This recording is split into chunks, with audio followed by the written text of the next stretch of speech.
3 মাস ধরে পেনশন মিলছে না ভাটপাড়া পুরসভার অবসরপ্রাপ্ত কর্মচারীদের। ক্ষোভে বৃহস্পতিবার দুপুর থেকে চেয়ারপারসনের ঘরের সামনে শুয়ে পড়ে বিক্ষোভ দেখাচ্ছেন পুরসভার অবসরপ্রাপ্ত কর্মচারীরা। বিক্ষোভকারীদের অভিযোগ, ডিসেম্বর মাসে কয়েকজনকে 1 মাসের পেনশন দেওয়া হয়েছে, কিন্তু বাকিরা কেউ 3 মাস ধরে পেনশন পাচ্ছে না।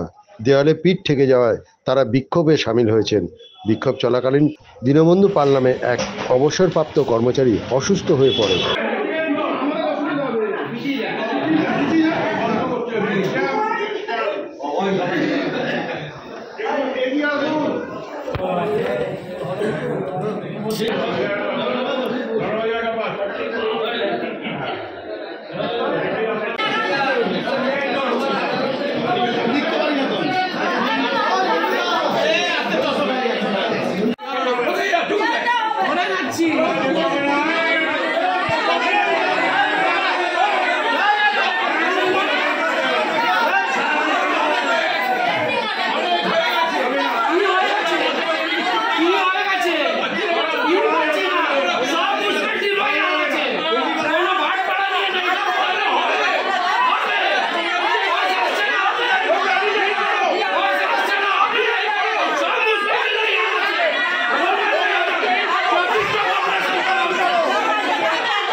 তিন মাস পেনশন পাচ্ছে না, এবার বৃদ্ধ, এই অকর্মণ্য, যাদের চিকিৎসার খরচ বেশি, কি করে তারা বেঁচে থাকবে?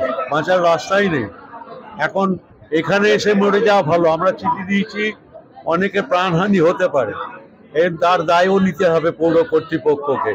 যারা এখন দায়িত্ব নিয়েছেন, পৌরপ্রধান, উপপৌরপ্রধান, chairman in council, board of councillors, এই পৌর কর্মচারী যারা সারা জীবন কাজ করলো, তাদের যদি পেনশনটাও না দিতে পারি ন্যূনতম জীবিকা নির্বাহ করার জন্যে, তাহলে বেঁচে থাকবে কি করে? তার চিকিৎসা খরচ চালাবে কি করে? এই অবস্থায় আর আমাদের কোনো উপায় নেই, দেয়ালে পিঠ ঠেকে গেছে। এই পৌরসভায় এসে আমরা এখন শুয়ে থাকবো, আর কিচ্ছু করার নেই। শ্মশানে যে যাওয়ার মতো অবস্থা, অনেকেই মানে মরতে পারছে না। খাদ্য, অনেকের ওষুধ কিনতে পারিনি 3 মাস ধরে।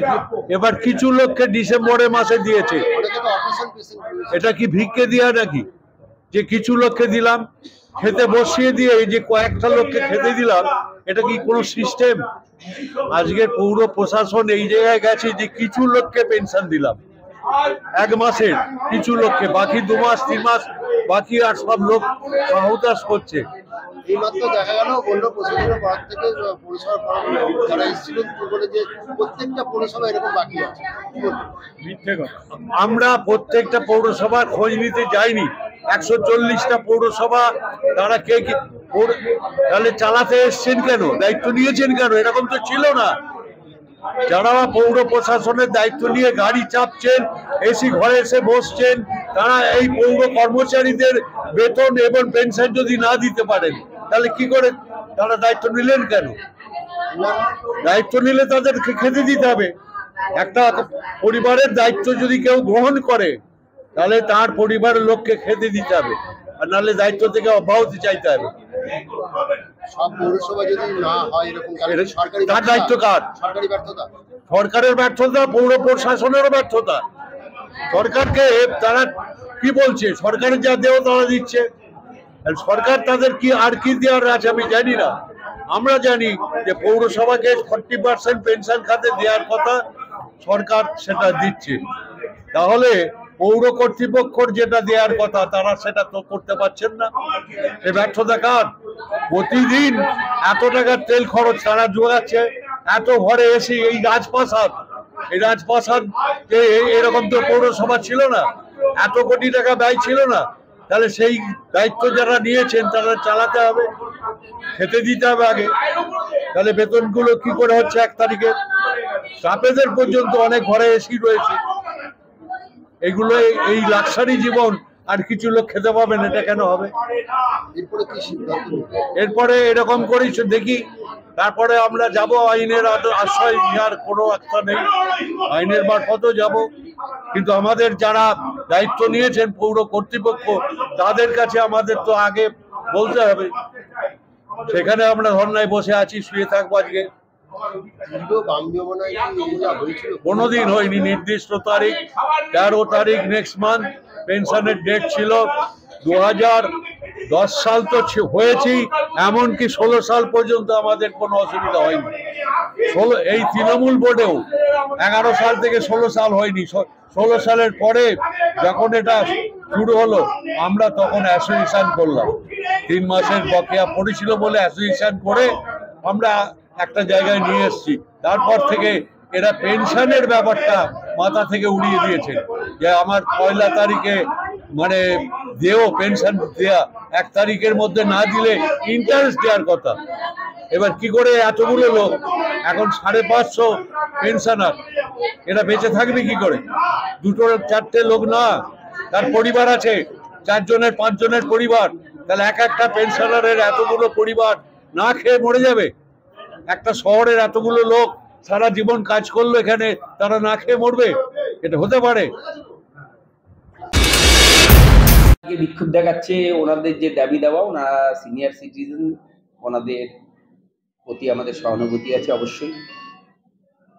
ফেব্রুয়ারি মাসে ওনারা একবার বিক্ষোভ দেখিয়েছিলেন, তখন আমাদের সিআইসি হেলথ নূরে জামাল, আমি সেদিন ছিলাম না, নূরে জামাল চেয়ারম্যানের ঘরে ওনাদের সাথে মিটিং করে ওনাদের একটা প্রতিশ্রুতি দিয়েছিল যে ফেব্রুয়ারি মাসের মধ্যে ওনাদের পেনশন পেমেন্ট, বকেয়া যে 3 মাসের মধ্যে, তখন 2 মাস ছিল, তো 2 মাসের মধ্যে 1 মাসের পেমেন্ট হবে, কিন্তু 1 মাসের পেমেন্ট হয়নি। সেই জন্য তারা আবার মার্চে 3 মাস হয়ে গেছে, আবার বিক্ষোভ দেখাতে এসেছে। চেয়ারম্যানের ঘরের সামনে শুয়ে পড়ে বিক্ষোভ দেখাচ্ছে। হ্যাঁ, তো চোখে দেখতেই পাচ্ছি। একজন বয়স্ক লোক অসুস্থ হয়ে পড়ছে। বয়স্ক লোক বিক্ষোভ দেখাবে, একটু ওনাদের ক্ষেত্রে তো খুবই চাপে। সেই জন্যই তো বলছি ওনাদের প্রতি আমাদের সহানুভূতি আছে। দেখুন, এটা অ্যাকচুয়ালি শুনুন, আমরা অ্যাকাউন্ট সম্বন্ধে আমরা ওয়াকিবহাল নই, সেই জন্য আমরা এই ব্যাপারে মন্তব্য করতে পারবো না। অ্যাকাউন্টসে কত আছে, কি আছে, কিভাবে দেওয়া যাবে, ইভেন এই নিয়ে আমাদের সাথে কোনো ডিসকাশনও হয়নি। সেই জন্য এই ব্যাপারে আমার কোনো মন্তব্য করা ঠিক না, কারণ অ্যাকাউন্ট সম্বন্ধে আমি কিছু জানি না। বিজেপির বক্তব্য এটা ফান্ড ট্রান্সফার হয়ে যাচ্ছে অন্য খাতে, সেক্ষেত্রে সেও দিতে পারছে না। আপনি এতক্ষণ বলছিলেন সমস্যাটা আমি আপনাদের কাছে বললাম। কারণ ভারতীয় জনতা পার্টি যদি বলে, ভারতীয় জনতা পার্টিকে বলবো ওনাদের যে নেতা তিনি যখন ছিলেন তখনও এরকম বাকি ছিল, জিজ্ঞেস করে দেখবেন, তখনও বাকি ছিল। সেই সময় তো আন্দোলন হয়নি বা এরকম চেয়ারম্যানের ঘরের সামনে এসে ঘটনা ঘটে। মানে এটা কি কোনো ক্যারেক্টার ডিফার করে? ওই সময়ও 3 মাস বাকি, এখনো 3 মাস বাকি। ওই সময় আন্দোলন হয়নি, এখন আন্দোলন হচ্ছে, এটা দিয়েও কিছু কি কোনো নির্ধারিত কিছু হয় বলা ঠিক? এটা দিয়ে কি নির্ধারণ হয়? বাকি তো 3 মাসই। আমি কি বললাম আপনাকে, এই ভারতীয় জনতা পার্টির যদি এই কথা বলে থাকে তাহলে ওদের আমি বলছি, ওনার যে নেতা, এখনকার নেতা, যখন আমার দলে ছিলেন, যখন এই পৌরসভার চেয়ারম্যান ছিলেন, তখনও 3 মাস এবং তার বেশি মাসের বকেয়া পেনশন বকেয়া ছিল। সমাধান সূত্র কি হবে এইটা নিয়ে আমি বলতে পারি, কারণ বললাম অ্যাকাউন্ট সম্বন্ধে আমি কিছু জানি না, অ্যাকাউন্টসের ব্যাপারে আমি কিছু জানি না, তো আমি কি বলতে পারি বলুন? কি আশ্বাস দেবেন? আশ্বাস করে বিক্ষোভ দেখাচ্ছে। আমরা দেখুন, বিগত মিটিং আমি ছিলাম না, আমাদের হেলথের সিআইসি নুরে জামালের মিটিং করেছিল চেয়ারম্যানের ঘরে। ওদের কথা দিয়েছিল যে ফেব্রুয়ারি মাসের মধ্যে ওনাদের 1 মাস পেনশন দেওয়া হবে, বাট পারিনি। এই দেখুন, এটা কিভাবে ব্যাখ্যা করবেন আপনাদের ব্যাপার, আমি যেটা বাস্তব যেটা সেটা বললাম। ওনারা সিনিয়র, হ্যাঁ, কথা রাখতে পারেনি বলছি। এখন কবে দেবে সেটা অ্যাকাউন্ট সম্বন্ধে আমি ওয়াকিবহাল নই, আমি কি বলবো বল? পেনশনটাই হচ্ছে না কেন? সবারই তো মায়না হচ্ছে, কি হচ্ছে, কিন্তু পেনশনটা হচ্ছে না কারণ প্রতি মাসে পেনশন, দেখুন, পেনশনের একটা পোর্শন আমাদের দিতে হয়, একটা পোর্শন গভর্নমেন্ট দেয় আর একটা পোর্শন আমাদের দিতে হয়। আমাদের যে পোর্শনটা আমাদের, সেই লেভেলে আমরা রেভিনিউ কালেক্ট করতে পারছি না। আমাদের নিজস্ব যে ফান্ডটা, মিউনিসিপ্যাল ফান্ড, সেই ফান্ডে অবশ্যই কালেকশনের ত্রুটি আছে।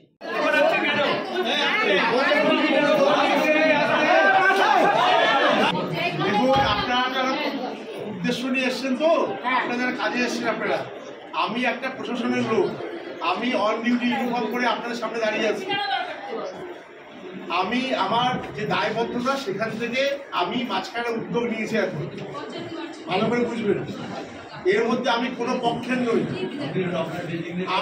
আমি ভাটপাড়া থানা সাব ইন্সপেক্টর, আমি ভাটপাড়া থানা সেকেন্ড অফিসার অ্যাজ এ মেজবাবু, ঠিক আছে? আমার সমস্ত লোকের প্রতি আমার দায়বদ্ধতা আছে, সেই কারণে আমি মাঝখানে কথা বলতে এসেছি এখানে। যদি আপনারা আমাকে 2 মিনিট অ্যালাউ করেন, আমি আপনার সঙ্গে কথা বলতে এসেছি, বলুন, কোনো রকম আলোচনার ব্যাপার নয়।